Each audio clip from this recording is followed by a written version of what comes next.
Les rencontres de l'heure. Lieu de rencontre où les idées se bousculent. Où la libre expression et la confrontation d'opinions secouent les conventions. Des rencontres où la discussion procure des solutions. Des rencontres où la diversité de positions enrichit la compréhension. Les rencontres de l'heure. Êtes-vous comme papa dans La Petite Vie? Êtes-vous obsédé par vos poubelles? Je pense qu'on a quelque chose en commun, Jean-François Barry et moi. On est des recycleux, des composteux, des consigneux, des poubelleux. Tu sais, c'est important. Moi, je me sens mieux à la fin de la journée quand je sais que ma poubelle est toute petite puis que j'ai tout bien fait mon devoir de citoyenne. Moi aussi, je me sens brillant quand j'arrive de l'éco-centre de ma ville. Écoute, ça fait 20 ans que j'habite dans ma ville. Dans les 15 premières années, je dois être allé 5 fois. Mais dans les 5 dernières années, je dois être allé 5 fois par année porter des choses. Je mets ça dans le garage, dans le cabanon. Puis à un moment donné, quand j'en ai assez, je vais porter ça. Puis la raison pour laquelle on parle de ça, c'est un article dans le Journal de Montréal que vous pouvez aussi trouver sur TVA Nouvelles de Anouk Lebel qui nous raconte qu'ils ont visité des centres de tri, de recyclage à Lachine et à Terrebonne. Et Sophie, j'ai capoté quand j'ai lu ça. Je me suis souvenu de l'émission. Te souviens-tu de l'émission de Chantal Lacroix, Donner au suivant? Oui. Mais là, c'est passer ton problème au suivant. J'adore! C'est une nouvelle émission. Hein? Hey, tu devrais être humoriste, toi. Tu lâches des bonnes lignes des fois. Je sais pas quoi faire avec ça. Oh! On va le mettre dans le bac, puis ils choisiront.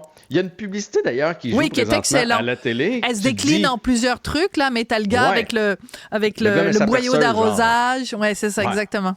Là, tu te dis ça, c'est exagéré, c'est une publicité, tu sais. C'est pour nous faire rire puis nous faire réaliser qu'on jette des affaires qui n'ont pas d'affaires à être jetées. Eh bien, non. Il y a des gens... Tu sais, puis je me serais... Puis là, on va revenir sur ce qui a été mis dans le bac à recyclage. Ouais, vas-y. Je me serais attendu de ça des poubelles. Si on allait vérifier les poubelles des gens, probablement qu'on réaliserait qu'il y en a qui se donnent pas le trouble de savoir est-ce que ça se recycle ou pas, puis ils mettent ça aux poubelles. Bon, ça, je me serais attendu à ça. Mais si tu prends la peine de le mettre dans le bac à recyclage, c'est parce que tu penses que cet article-là peut avoir une deuxième vie.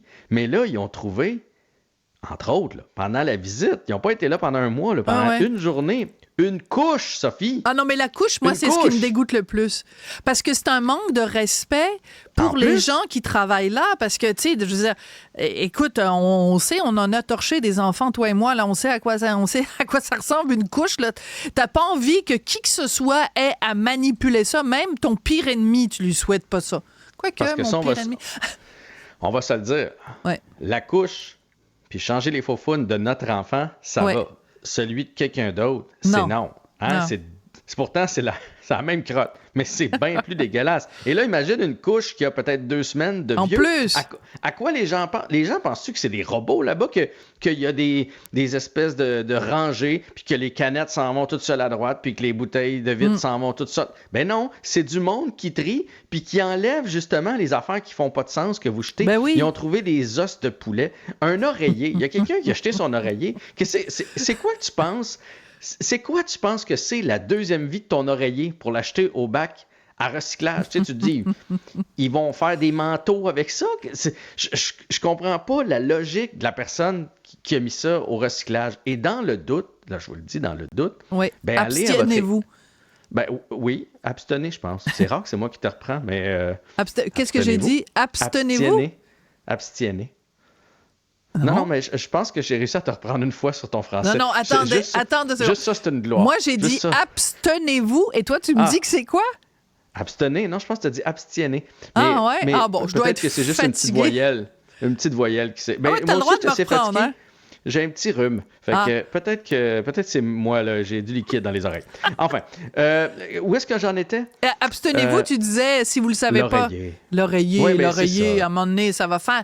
Mais c'est aussi que, regarde, à partir du moment où tu... dans le doute, abstiens-toi. Si t'es pas sûr, premièrement, si t'es pas sûr, il y a plein de sites où tu peux aller vérifier, là, je veux dire, tu tapes Recycle Québec, je sais pas, là, tu fais un petit peu de démarche, tu trouves.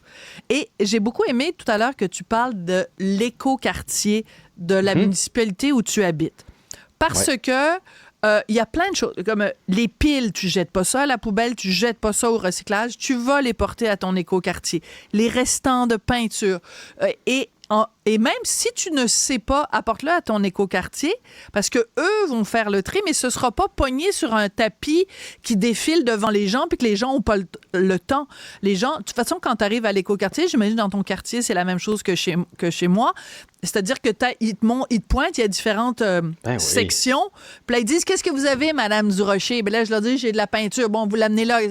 Si j'ai une affaire qui n'a pas rapport, ils vont me dire, Madame Durocher, il y a pas c'est non. Ça, il n'y a pas rien. Fait qu'il y a une rien. poubelle. Fait que si tu finis par le mettre aux poubelles, des fois, ça fait mal au cœur puis ça fait réaliser des choses qui se retrouvent aux poubelles. Voilà. Mais vous seriez étonné de voir tout ce qui a une deuxième vie. Tu sais, des lumières de Noël, là, ils vont reprendre le filage qu'il y a là-dedans. Puis bien sûr. Ça va servir les métaux, le bois. Il y a plein de choses que si vous apportez ça à l'éco-centre, il y a des gens qui vont venir le chercher. Toutes les pièces électroniques de vos appareils qui ne fonctionnent plus à la maison, ça peut avoir une deuxième vie. Les sert plus à rien. Ben exactement. Fait que c'est super important d'aller à l'éco-centre. Puis l'autre affaire, moi, ça me fait capoter, là. Si vous jetez, je sais pas, il vous reste, mettons, deux croûtes de pain dans votre sac de pain. Puis là, vous vous dites, d'après moi, le sac, ça se recycle. C'est en plastique. Oui, mais il faut enlever le pain, là. Tu peux pas. Il y a des choses que les gens jettent, mais qui se recyclent, mais ils laissent les choses à l'intérieur. Écoute, ils trouvent des écureuils morts parce que les gens rincent pas leur peau, rincent pas leur. Fait que là, sur le tapis, déroulent des animaux morts parce que les animaux vont manger la bouffe qu'il y a dans les contenants. C'est normal. Mais je peux pas croire qu'on rince pas nos affaires. Hein. Qu'on réalise pas. Il y a quelqu'un au bout, mon pot de mayonnaise qui va fermenter 2 semaines au soleil cet été. Il y a quelqu'un au bout qui va être obligé de le trier. Je peux-tu y rincer un minimum toujours bien pour pas que ça sente le diable? Alors, donc, là où on habite, c'est une unité, il y a 23 condos et les gens de notre conseil d'administration nous répètent régulièrement des règles de base parce qu'il y a toujours des nouvelles personnes qui rentrent, qui arrivent, puis tout ça. Et un des principes de base, c'est qu'au sous-sol, au garage, il y a plein de bacs de recyclage. Mais eux nous rappellent, avec raison, que quand on met des boîtes au recyclage, il faut pas que le carton ou le papier soit mouillé. Et quand on met les trucs dans le bac de recyclage, il faut s'assurer que pas le toit, mais le couvercle, merci, du bac de recyclage se ferme de façon hermétique parce que quand la femme de ménage vient puis elle les sort puis qu'elle les met à la rue, il faut pas que ce soit ouvert puis qu'il y ait de la pluie ou de la neige qui rentre parce que sinon, tout ton papier, pour le verre, c'est pas grave, mais pour ton papier et ton carton, il est rendu inutilisable. Mais je veux dire, c'est des adultes quand même, mais à chaque fois, tu descends au garage, puis tu vois quelqu'un qui a mis des affaires, tu sais, tout croche, ça déborde, le truc, le couvercle, et c'est des règles de base.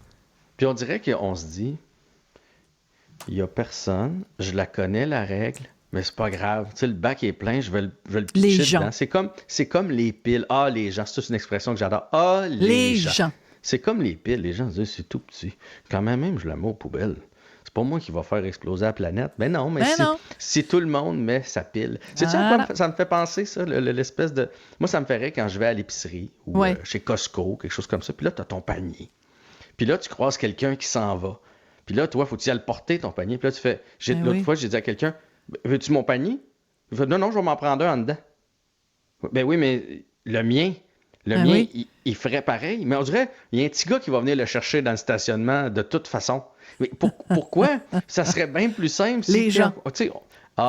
Les gens. Moi, je pense qu'à partir de maintenant... On a une nouvelle chronique? Non, mais ta chronique devrait s'appeler comme ça. Les gens. Les gens. On pourrait ajouter les gens. Avec Jean-François. Ben non! Parce que là, moi, ma tante Sophie, elle va chicaner à chaque fois. Mais c'est parce que moi, quand je l'écris, des fois, je mets plusieurs S. Les gens. Les gens.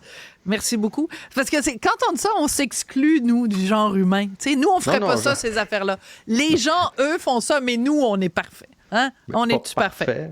On essaie de s'améliorer. On se perfectionne chaque jour. Merci beaucoup, Jean-François. Tranquillement. Salut, à demain pour la chronique les gens. Les gens.